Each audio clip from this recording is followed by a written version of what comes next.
Hi, everyone, and welcome back to the first section for the fifth module of the History of Christianity 2 course. In the previous modules, we looked at the Protestant Reformation on continental Europe and some of the reactions to it. In this module and the next, we'll look at how the church in England changed and reformed as a result. In this first section, we'll explore the beginnings of the English Reformation. This is often rightly considered part of the same movement as the Protestant Reformation in Europe, but it was not the same as the Reformation on the continent, although it had similar results. The Reformation on the continent started with a change of theological ideas and impacted the political and social realities. The Reformation in England started with political changes and eventually impacted the theology and practices of the English churches. So I'll start with an explanation of the politics and a succession of political leaders, and then show how the church and its theology was affected. But first, we'll look at the timeline to give an overview of how all these things fit into the broader history we've already covered. Henry VIII reigned over England from 1509 through 1547. In 1533, he annulled his first marriage. In 1534, the Act of Supremacy was passed, declaring Henry the head of the English Church, not the Pope. Henry's son, Edward VI, had a short reign from 1547 through 1553. In 1549, the Act of Uniformity made the Book of Common Prayer the rule for English churches. Mary Tudor reigned from 1553 through 1558, and she began to persecute Protestants in 1554. Then Elizabeth I reigned from 1558 through 1603, and the Elizabethan Settlement went into effect in 1559. Those are some of the main events that we will now examine in more detail. But first, we'll briefly look at some of the ways that England was prepared beforehand for this historical shift. In the History of Christianity 1 course, we saw the reforming ministry of John Wycliffe, and his influence was still around in England in the form of his followers called the Lollards. And in the meantime, news and information from Germany, and to a lesser extent Switzerland, was coming to England through trade, and Luther's writings were known in England. Some in England had become followers of the Reformation, and that included William Tyndale, who translated much of the Bible into English from exile in Holland, where he was killed for doing so. While still in England, Tyndale was confronted by a church leader for translating and teaching the Bible, and he responded, "If God spare my life, before many years I will cause a boy who drives a plow to know more of the Scriptures than you do." And just before he was executed, he prayed, "Lord, open the King of England's eyes." And that brings us to the King of England, named Henry VIII. Henry is a key player in this story. Henry's character and attitude can be summed up by one quote. He once said, "I do not choose anyone to have it in his power to command me, nor will I ever suffer it." Henry wanted to be the boss, responsible to no one, and that eventually led him to break the English church away from Roman Catholicism. Not over doctrine, not over forms of worship, but over control. And the reasons behind this are like a cheesy soap opera. Henry wanted to annul his marriage to Catherine of Aragon. This was not primarily because he disliked his first wife. It was apparently a relatively good marriage, but because she had not given him a male heir. They had a number of children, most of whom either were stillborn or died in infancy. But they had a girl who lived, named Mary, and stay tuned for her story. And Henry also had become enamored with another woman. So Henry and his advisors argued that his first marriage was not legitimate because she had briefly been married to Henry's older brother before he died, and Henry had only been able to marry her with special permission from the Pope. I told you this was soap opera quality stuff. So Henry asked the current Pope to overrule the previous Pope and declare the marriage invalid. However, the Pope refused to do this for two main reasons. First, To disagree with the earlier pope would bring the question of papal infallibility into question. But more importantly, Henry's wife was related to the Emperor Charles V, whom the pope could not afford to anger at that time. So, in order to get out of his first marriage and marry the other woman, Henry's advisors suggested that he reject the pope's opinion, and his authority over England wholesale. So, Henry rejected the pope's authority in order to marry the other woman. Now, just as a side note, the other woman did not give Henry a male heir, and she was later rejected and beheaded. And that's a warning to us all. Don't be the other woman or the other man who breaks up a marriage. Not only is it immoral, which it is, but if they'll throw away their spouse for you, what makes you think they won't throw you away for someone else? Now back to Henry's story. England passed the Act of Supremacy in 1534, and this makes the king, quote, the only supreme head on earth of the Church of England. Henry took over church-owned lands in England and closed monasteries. Now, to be clear, Henry was not Protestant, and he did none of these things for Protestant reasons, even though some of his advisors were privately in sympathy with Luther and his reforms. Henry himself kept all Roman Catholic doctrine and forms of worship. He just rejected papal authority. Henry personally was against Luther and the Protestant Reformation. In fact, earlier he had been awarded the title of Defender of the Faith by the Pope for his writings against Luther and the Reformation. But Henry did allow his underlings to move in a slightly reformed direction as much as was necessary to break away from Rome. Remember, there was much communication between England and the continent. They knew what was going on, and many in England wanted to join it. For the most part, Henry put the brakes on hard against any of that kind of reform. However, he did allow a few concessions. The most important was called the Great Bible. Henry authorized the translation of the Bible into English and required a copy in every English church. This Great Bible was largely based on Tyndale's earlier translation. And then Henry eventually died, with the Church of England formally separated from the Roman Catholic Church, and the door was opened for reform in the Protestant direction. And Henry was followed by his son from his third wife, named Edward VI. His son was named Edward. His third wife was named Jane Seymour. And Edward became king at 9 years old. Edward and his advisors were much more reformed, and they allowed much change in the reformed direction. Thomas Cranmer was the primary author of the Book of Common Prayer, which became the prescribed liturgy for all English churches by the Act of Uniformity in 1549. The first edition of this Book of Common Prayer moved the churches in a Protestant direction, and the revised edition of 1552 was decisively Protestant, taking out all Roman ceremony and theology from the sacraments, for example. There was also a document called the 42 Articles, which set out the theological basis of the English Church. And Edward and his advisors brought in Protestant scholars from Europe to teach Protestantism in Oxford and Cambridge, so that clergy would be trained as Protestants, not as Roman Catholics. So England was moving in a decidedly Protestant direction during the reign of Edward.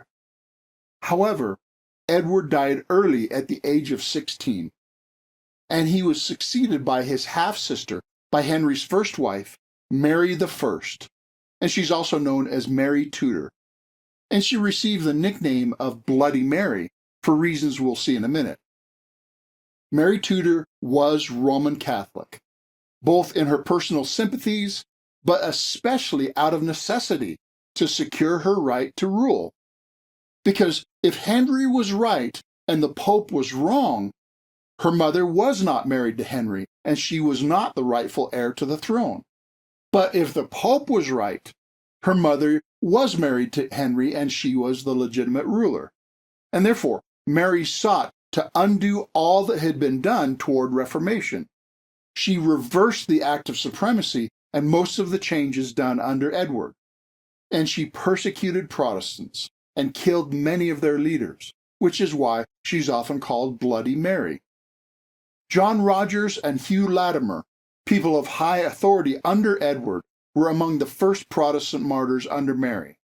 And they made no compromise and no recantation of their Protestant faith, even under threat of torture and death, as they thought that would be treason to Christ. They reasoned, we cannot give an inch without being unfaithful to Jesus. And Thomas Cranmer was also killed by Mary. Their martyrdom actually strengthened the English Protestants in their resolve. And a famous book called Fox's Book of Martyrs was written to include these martyrs under Mary in the same category and tradition as all of the martyrs of the previous centuries. And many English Protestants ran away to the continent, especially to Geneva and to the Netherlands, which were staunchly reformed by that time. A man named William Ames, who was an early leader, spent time in the Netherlands, where he taught and wrote a book called The Marrow of Theology. This is basically an English systematic theology, similar in purpose to Calvin's Institutes, a systematic discussion of biblical truth. And I read this a few years back, and it was life-giving to my soul. It's rich stuff. His book is definitely not a stale textbook, and I highly recommend it. Ames describes theology as the doctrine of living for God. And English Protestants on the continent also produced the Geneva Bible. This was an English translation of the Bible with Protestant notes, which was smuggled into England and became very popular. And then Mary eventually died. Mary was succeeded by her half-sister Elizabeth, daughter of Henry's second wife. Elizabeth was Protestant by sympathy and of necessity. She was the mirror opposite of Mary, in that if the Pope was right, Elizabeth's mother was not married to Henry and she was not the rightful ruler, so Elizabeth sided with the break from Rome. She reinstated the act of supremacy, saying that she, not the Pope, was in charge of the English Church. And she was very suspicious of Roman Catholics, and rightly so, because there were a number of assassination plots against her by those in England with Roman Catholic sympathies. The Pope excommunicated Elizabeth and wrote that any who assassinated her with, quote, the pious intention of doing God's service, not only does not sin, but gains merit. In effect, the Pope put a hit out on Elizabeth. And Spain tried to invade England to re-establish Roman Catholicism, but their armada was destroyed, partly by the English fortunately catching their ships close together in port and sending burning ships full of gunpowder into the harbor, and partly by a series of fierce storms that destroyed a lot of their fleet.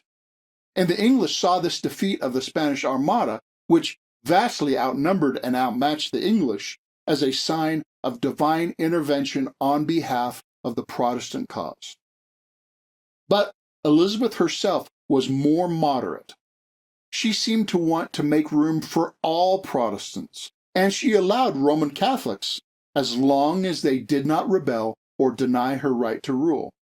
As long as they obeyed the laws, they would not be molested or forced to deny conscience. Elizabeth tried to stop the bloody pendulum swing of the past few years between Protestant, back to Catholic, and back to Protestant. This led to what has been called the Elizabethan Settlement. The Elizabethan Settlement is illustrated by 4 documents. First is the Act of Supremacy. We already saw that this formalized in law that the supreme head of the church is Elizabeth the Queen, and every civil leader and every church leader, every minister had to take an oath that said, I do utterly testify and declare on my conscience that the Queen's Highness is the only supreme governor of this realm, as well in all spiritual or ecclesiastical things or causes. In other words, what Elizabeth says goes, in all things, civil and religious. This basically made Elizabeth the English Pope. This definitely was not yet complete freedom of worship. It was maybe a small step in that direction, but primarily it was a large step away from Roman control. Now, the second document was the Act of Uniformity. This was the law that said basically that every church in England has to believe and worship exactly the same way, as defined by Elizabeth and written in the Book of Common Prayer.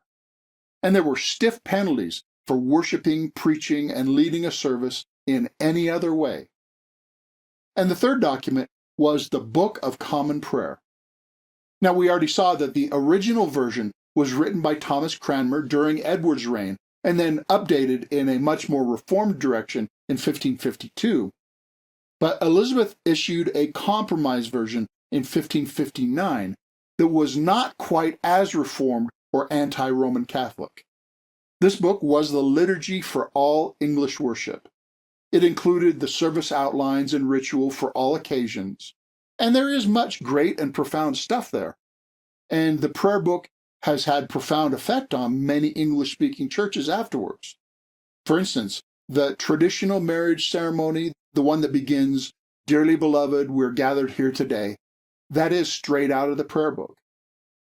Now, like I said, this was updated as part of the Elizabethan Settlement, but it was one size fits all, and also solidified traditional rituals. And the final document was the 39 Articles.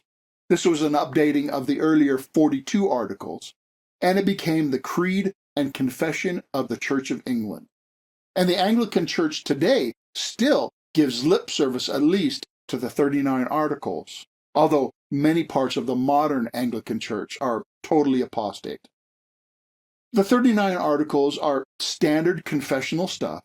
We believe in God, Christ, the Trinity, etc. But they also contained standard Reformed theology. In other words, they were clearly Protestant rather than Roman Catholic, and they were Calvinist rather than Arminian, which distinction we'll examine in the next section. And the result of these documents is called the Elizabethan Settlement. And that brought some stability to England and the English Church. The violent religious swings of the prior years settled down. And the stability was helped by the fact that Elizabeth reigned for a long time. The settlement allowed more Protestant Reformed Calvinistic theology. In other words, there was a decisive move away from Roman Catholicism. But it was not yet as fully Reformed as it was on the continent. It was moving in that direction away from Rome, but not yet like Germany, the Netherlands, or Switzerland. But the English Church kept the worship liturgy, ritual, and church governance structure more traditional as much as possible, and that it included retaining much Roman ritual that was unacceptable to the Reformation and those in England with Protestant leanings. So, like every good compromise, it left nobody completely satisfied. And that set the stage for further events, which we'll cover in the next module. So, we'll leave the English church history there and come back and pick it up later.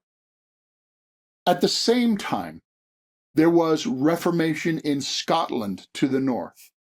At that time, Scotland was a different but closely related country to England. We won't take the time to go into all the political twists and turns of Scotland. But the main point is that Scotland became reformed, largely through the ministry of a man named John Knox, who had studied at the Geneva Academy under Calvin's successors. He went back to Scotland and basically won the church over to the Reformed faith, even by standing up against Mary Stuart, a different Queen Mary, who was Queen of Scotland at that time. And so Scotland became even more staunchly Reformed than England at that time. Now, let's pause to review what you've learned about the Reformations so far. I said Reformations, plural, for a reason. There are a few groups I want to mention and review. There was the Protestant Reformation, This was primarily in Germany and Switzerland under leaders like Luther, Zwingli, and Calvin, and this spilled over into other parts of Northern Europe like Scandinavia, the Netherlands, and parts of France. There was the Anabaptist Radical Reformation. There was the Roman Catholic Counter-Reformation, as typified in the Council of Trent. And now there is the English Reformation under the leadership of Henry VIII and people like Thomas Cranmer. And the questions for review in all of these reformations is, what changed? What did each of these accomplish? What was different from the way the medieval Roman Catholic Church was before each movement? Now, let's compare and contrast the different reformations. First, the Protestants. They definitely changed the church's theology with ideas like justification by faith and the five solas. They changed the authority of the church. They insisted on the Bible as the final authority, not the church organization, not the church leaders.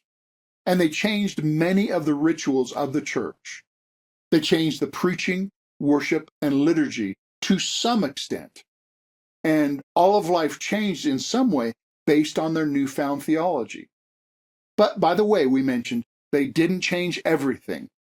Remember, Luther wanted to change from the inside out, not reject everything.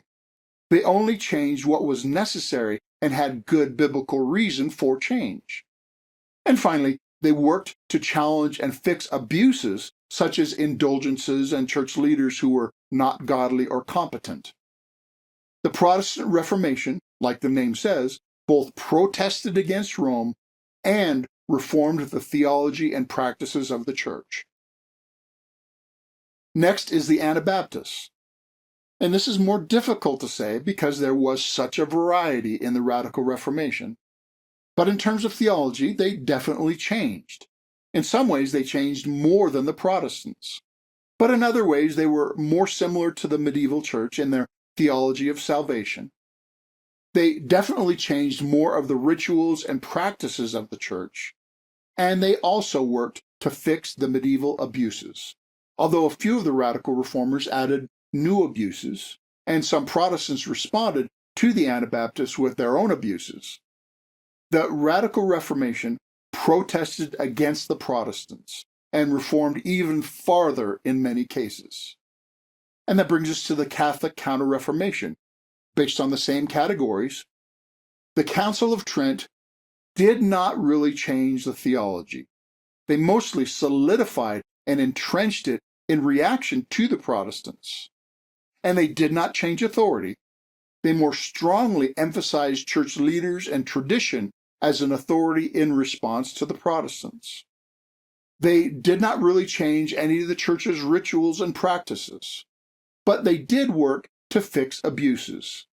They took the opportunity to try to clean house and get rid of bad practices and bad leaders. And I describe this movement as Reformation without protest. They tried to fix abuses without changing anything Rome believed or did. And finally, is the English Reformation, using the same categories. At first, what we've seen so far, they did not change theology. Not officially at first, but gradually they became partly reformed, but only as far as was necessary to break away from Rome.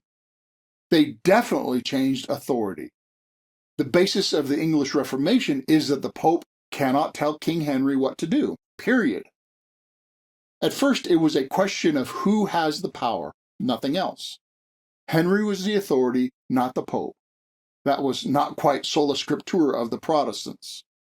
Now, that is an overstatement, because by removing Roman authority, Henry opened the door to change in other areas. But those changes did come later. At first, the English Church did not change the ritual. Not at first, but again, it opened the door for more change later. And on the question of fixing abuses, maybe. Obviously, the Roman Church wasn't doing the abuses, and some things got better, but some things just changed from the Pope abusing people to Henry abusing people. But again, Henry made it possible for the later English Church to make much more progress after him. So I will describe this as protest without reformation.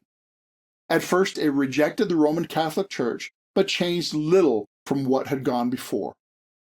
Like I said, it opened the door for more change later, and the question is, would someone walk through that door?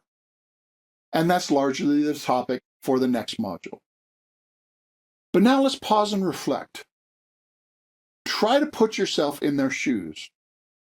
If you were a pastor or normal churchgoer in this situation, what would you do? Especially if you were an English Protestant who had fled to Europe and who had seen the tremendous revival taking place there. Think about it. Think about the difficult situation you would be in and the frustration you would feel. The halfway compromise is the official legal policy that comes with punishment for doing church any differently. But you've seen so much better. You could say, don't rock the boat. Let's just get along. I don't want to risk getting in trouble. Or you could say, I cannot be satisfied. I know God has so much more that He has placed within our reach. Let's finish the Reformation. If that means I'm punished, I'm willing to pay that price. I must obey God rather than man. Now, remember that these people were born into a world of medieval superstition. They had lived without a Bible in their native language. And then many of them experienced the revival of hearing about God's grace in the gospel for the first time and had been radically changed. They had seen the wonderful things that were taking place on the continent, and they wanted more of that in England. They had been exposed to new theology and history, and therefore they saw the urgency and opportunity. So they could not just go along. So the start of the English Reformation, protest without reformation, resulting in the Elizabethan Settlement, could not go on forever in that compromised state. It left different groups either wanting to go forward or to go back. And we'll take up the rest of that history when we look at the Puritans in the next module. But for now, let's review. The English Reformation so far can be characterized as protest without reform. It was mostly the activity of the English royalty deciding the direction of the English Church. Henry VIII rejected the Pope's authority. In Edward's reign, the country moved in a very reformed direction, but in Mary's reign, it strongly moved back to Roman Catholicism, even persecuting Protestants. And finally, in Elizabeth's reign, it moved back to moderately Protestant, and the Elizabethan Settlement established the English Church in a fairly but not fully Protestant form. And this left a tension that would carry on in subsequent history. And that brings us to some discussion and application questions. For these questions, I'm asking you to imagine that you were living at that time and experiencing these events. First, imagine that you were King or Queen of England, or you were one of their royal advisors. In other words, imagine that you were in a position to actually influence the political and religious changes. What would you do? What would you try to change about the church? How would you respond to what you learned was happening in Germany and Switzerland, and why? And how would you bring about those changes? And back in the real world of your life today, are there any ways you can work towards those similar kinds of changes in your own situation? How's your situation similar to England back then? How's it different? What are the principles behind what you would have done back then in that situation, and how can you apply those principles today? Second, imagine that you were a pastor or congregant back in England at that time. If you were constrained by those political decisions which were out of your control, over which you had no influence, how would you have responded in that case? What would you have wanted to happen? What would you have done, and why? What would you have prayed for? How would your Christian life have been affected? And how can those kinds of responses apply to your life and ministry today? What kind of decisions beyond your control affect your life? What principles have you learned from the English Reformation that you can bring to bear on how you respond to them? And how should they affect what you do or don't do in your situation? And third, anticipating the later history we'll cover in the next module. If you lived in that time period, what would you want to happen next? If you were stuck in that tension of Elizabethan settlement, how would you want it to resolve, and why? How is your desire connected to what you've learned from Scripture and all the previous church history, including the Protestant Reformation? If that story were to get a happy ending, what would that look like? What would the perfect church look like in the context of England at that time? And how would you get there from the Elizabethan settlement? How would that be similar to your idea of a perfect church in your own time and place? And what principles have you learned in this section that might help you to get there? Describe the ways you can put those principles into practice. Now, I know for these questions you don't yet have the full history or a lot of detail. So a lot of this is asking you to imagine and think through, but we'll come back to fill in some of those details in the next module. I just wanted to jumpstart your thinking about the situation and the possibilities and be thinking, where was God in this and where would he want these historical events to go? Now, of course, I can't forget the open-ended question. What else did you learn and how can you put it into practice? And now, as usual, I'm going to pause to give you an opportunity to work through and discuss these questions. And when we resume, I'll have some guiding principles that will hopefully clarify and solidify the things that you're learning. So pause the video now.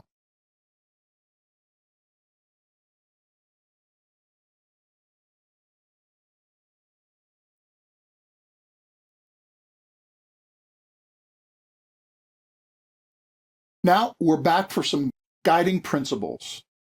These will be a little brief because we stopped only partway through the story. We'll need to finish the whole story to see the big lessons. But there are a few things I want to suggest that you take to heart from what you've learned so far. First, notice that King Henry did not intend for Reformation, but God did. Henry just wanted to get out of his marriage and get out from under the Pope's power, but God had greater things in mind.